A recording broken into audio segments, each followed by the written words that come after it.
नमस्कार विद्यार्थी मित्रों, कक्षा 8वीं गरिमा पाठमाला से संबंधित पाठ 6 सागर से बनारस तक लेकर मैं आपके समक्ष उपस्थित हूँ। सागर से बनारस तक, सागर जो मध्य प्रदेश का एक शहर है और बनारस जो उत्तर प्रदेश का एक शहर है जिसे हम काशी और वाराणसी भी कहते हैं। तो इस पाठ की लेखिका विजय राजे सिंधिया ने सागर से बनारस तक की अपनी यात्रा का वर्णन किया है।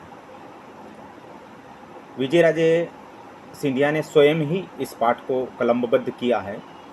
इनका जन्म 11 अक्टूबर 1919 को एक समृद्ध परिवार में हुआ।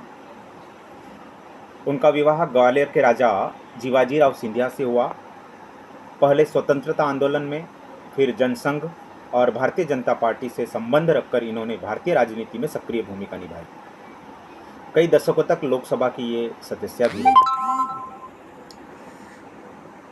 विजय राजे सिंधिया के पिताजी महेंद्र सिंह ठाकुर जालौन के डिप्टी कलेक्टर थे। इनका मूल नाम लेखा दिव्येश्वरी था। पाठ प्रवेश। अपनी नानी की लाडली विजय राजे को परिवार के सुख आराम छोड़कर उच्च शिक्षा के लिए 2 साल तक बनारस में रहना पड़ा, वह भी एनी बेसेंट द्वारा स्थापित ऐसे महाविद्यालय में जहां अनुशासन, स्वावलंबन और सादगी पर विशेष जोर दिया जाता था। युवा अवस्था की ओर पदार्पण कर रही, युवा अवस्था की ओर बढ़ रही, युवा अवस्था में प्रवेश कर रही विजय राजे की सोच को इस 2 साल के प्रवास ने कितना और किस दिशा में प्रभावित किया, वही सब स्वयं विजय राजे ने इस पाठ में बयान किया है। यानी सागर से लेकर बनारस तक के उनके जीवन की यात्रा में क्या परिवर्तन आया, उनकी सोच में किस प्रकार का परिवर्तन आया, इन सब बातों को उन्होंने इस पाठ के जरिए कलमबद्ध किया है। वे लिखती है, सन 1937 में पहली बार मैंने पिता के घर में कदम रखा था। उन दिनों वे झांसी में रहते थे। सागर से झांसी की दूरी 120 मील थी और रेल से वहां पहुंचने में 7 घंटे लगते थे। यानी सागर से झांसी की दूरी 120 मील, 1 मील 1.6 किलोमीटर, यानी 1.6 किलोमीटर। इस हिसाब से अगर देखें तो 120 मील यानी 193 किलोमीटर, 193 किलोमीटर्स के आसपास होता है। तो सागर से झांसी की दूरी लगभग 193 किलोमीटर्स की थी और रेल से वहां पहुंचने में तकरीबन 7 घंटे लगते थे। वे आगे लिखती है, पिताजी ने शायद मेरे शीघ्र विवाह का निश्चय कर लिया था, इसलिए मेरी आगे की पढ़ाई जारी रखने का उनका कोई इरादा नहीं था। उनके पिताजी शायद उनका विवाह बहुत जल्दी कर देना चाहते थे, जिसके कारण वे चाहते थे कि लड़की अब आगे न पढ़े और उसका विवाह कर दिया जाए। झांसी पहुंचने के 8-10 दिनों बाद ही वह मुझे बांदा ले गए। बांदा उत्तर प्रदेश का एक शहर चित्रकूट के पास पड़ता है।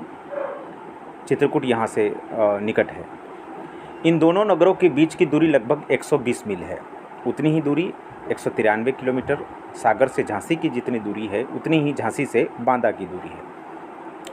बांदा के चौधरी साहब मेरे पिताजी के विद्यार्थी जीवन के मित्र थे। बांदा में जो चौधरी साहब रहते थे वे उनके पिताजी के बचपन के मित्र थे। चौधरी जी के घर मेरे अल्प दिनों के प्रवास ने मेरे जीवन की दिशा को एक नया मोड़ दिया। वे कहती है कि उनके पिता के जो बचपन के मित्र थे, उनके यहाँ वो कुछ दिन ठहरी, लेकिन कुछ दिनों में ही उनके जीवन को एक नया मोड़ मिला, एक नई दिशा मिली। मैं तब तक सर्वथा एक भिन्न संस्कृति में पल रही थी। जब तक वे बांदा नहीं गई, चौधरी साहब के घर नहीं गई, तब तक वे एक अलग प्रकार के कल्चर में, यानी अपने घर में वे एक भिन्न संस्कृति में पल रही थी, अलग प्रकार के वातावरण में जी रही थी। चौधरी जी के घर का वातावरण उन्मुक्त और भिन्न था। मतलब वहाँ सभी प्रकार की आज़ादी थी। अपने घर से एक अलग प्रकार का वातावरण उन्हें वहाँ मिला, भिन्न प्रकार का वातावरण वहाँ मिला। वे कहते हैं कि यहाँ आकर मुझे पहली बार ज़माने के करवट बदलने की आहट मिली। यहाँ आने के बाद उन्हें ये एहसास हुआ, यहाँ के वातावरण को देखने के बाद उन्हें ये एहसास हुआ कि ज़माना तो बड़ी तेज़ी से बदल रहा है, समाज बड़ी तेज़ी से परिवर्तित हो रहा है।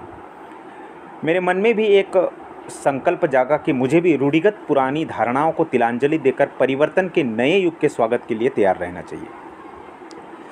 इसके बाद उन्होंने संकल्प किया कि मुझे भी समाज जैसे परिवर्तित हो रहा है, दुनिया जैसे तेज़ी से बदल रही है, मुझे भी उसके साथ साथ अपने आप में बदलाव करना चाहिए। ज़माने के साथ साथ, समाज के साथ साथ मुझे भी बदलना चाहिए।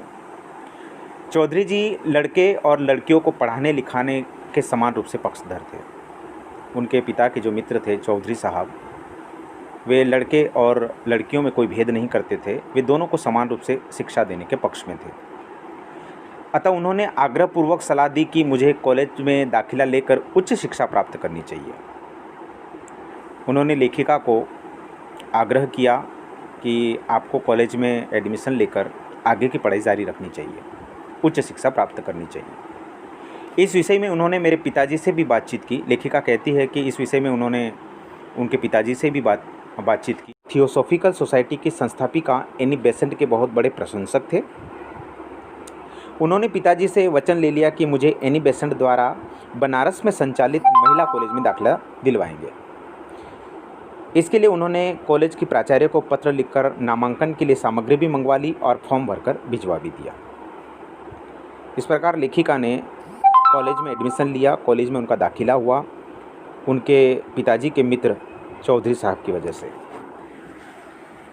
आगे लिखती है, बनारस में जब वे एनी बेसेंट कॉलेज में दाखिला लेकर वहाँ गई, बनारस में जब वे छात्रावास में हॉस्टल में रहने लगी, वहाँ के अनुभवों का वो वर्णन करती है और कहती है, बनारस में प्रारंभ के दिन अत्यधिक व्यस्त रहे, मैं बहुत बिजी रही, बहुत व्यस्त रही।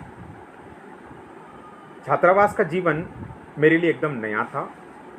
जीवन क्रम को उस परिवेश के साथ जोड़ पाने के लिए मुझे काफ़ी प्रयत्न करने पड़ते थे।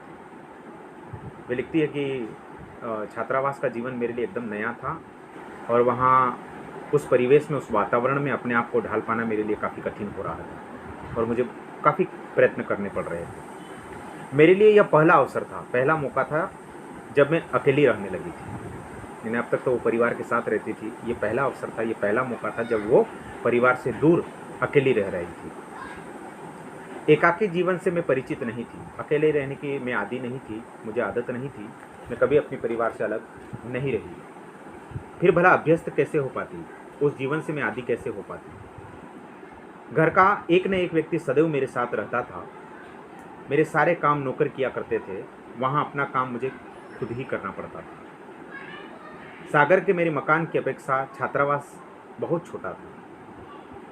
घर में मेरे लिए स्वतंत्र रूप से रहने का एक अलग कमरा था। यहाँ एक कमरे में दो दो छात्राएं एक साथ रहती थी। उस छोटे से कमरे में मेरा काला संदूक बहुत बड़ा लगता था। जो पेटी थी उनकी, जो संदूक था उनका, उस छोटे से कमरे में काफ़ी बड़ा लगता था। तो इस प्रकार सागर से लेखिका बनारस पहुँचती है, एनी बेसेंट द्वारा स्थापित कॉलेज में, महिला कॉलेज में दाखिला लेती है और फिर वहाँ अपने जीवन में जो अद्भुत वो बदलाव महसूस करती है। आगे भी उन्होंने इसी बात का जिक्र किया है, वर्णन किया है। आज बस इतना ही। बहुत जल्द हम पार्ट 2 लेकर आपके सामने उपस्थित होंगे। तब तक के लिए धन्यवाद।